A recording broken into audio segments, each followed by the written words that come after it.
天啊，主菜还没上就要被大爷喂撑了。今天来到了光之秋，今天来到了自由之秋。周末和陈嫂约了一家在自由之秋的烤串店，感觉好有年代感。这个店5点营业，然后我约的5点，咱也不知道能不能准备好。毕竟店主是一个快90的大爷。17時予約した陳と申します。はいはい、入ってもいいですか？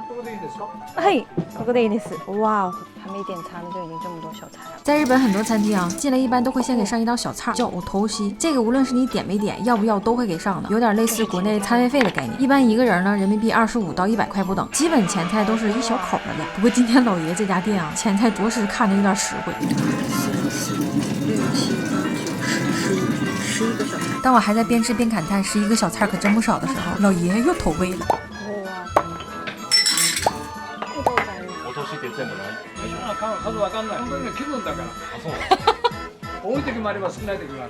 我们点的是1900的烤串套餐，带8个串。现在前菜就要吃饱了。老爷爷工作的时候特别的认真，基本就是在埋头干活。吃完了这么多，还有这么多。多少一个大老爷们也吃不动了呀！我觉得这大爷特别实在，我刚才还在那假装惊讶，哇，这么多前菜啊！大爷直接戳破我们，是不是看电视来的？我们家特色就是小菜多。哇哦，好大的鸡肉串啊！我的妈呀，我前菜还没吃完呢。不知道从何下嘴。不光前菜给的实惠，大爷的串儿也很实惠。这个。感觉一串差不多顶其他店2串，是不是都以为正餐来了，前菜就此打住了？错，大爷的投喂只不过被刚才的烤串耽误了。这个还是前菜吧，这俩还没吃完呢。新一轮投喂又开始。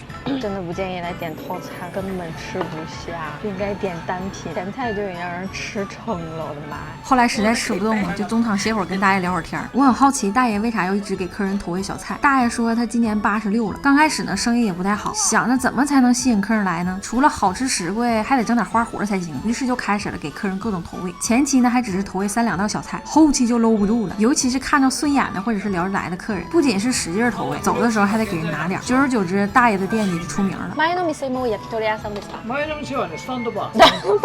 全然違うじゃん。大爷的人生可真是很好的诠释了什么叫放荡不羁爱自由。40多岁才决定从老家九州来东京，70岁之前一直在开酒吧。虽然现在快90了还在工作，但一直都没舍弃掉自己高尔夫的爱好，每年都要去曼谷参加高尔夫比赛。哎，大爷快90了还在努力，而我天天都在想着怎么摆烂。最后以大爷投喂的橙子结束了这顿晚餐，妥妥的撑到爆炸呀！我估计你们一定好奇，这么多盘子碗碟怎么刷？大爷身体力行的告诉你，用手刷，从备菜、做饭、刷碗、结账、接电话，全都是大爷一个人。如果我能活到90的话，我那时候能干点啥呢？临走呢，大爷又给了一小盒自制的果酱，看来这是和我们聊尽兴了呀！哎呀妈呀，撑死我了！我们俩连吃带喝一共是花了8008日币啊！跑出去我们点那个 cos 是1900一个人，然后我们大概算了一下，就前面那个前菜1800到1900一个人那个样子，妈呀，太划算了！陈早1.8米大小伙子，刚才差点吐了。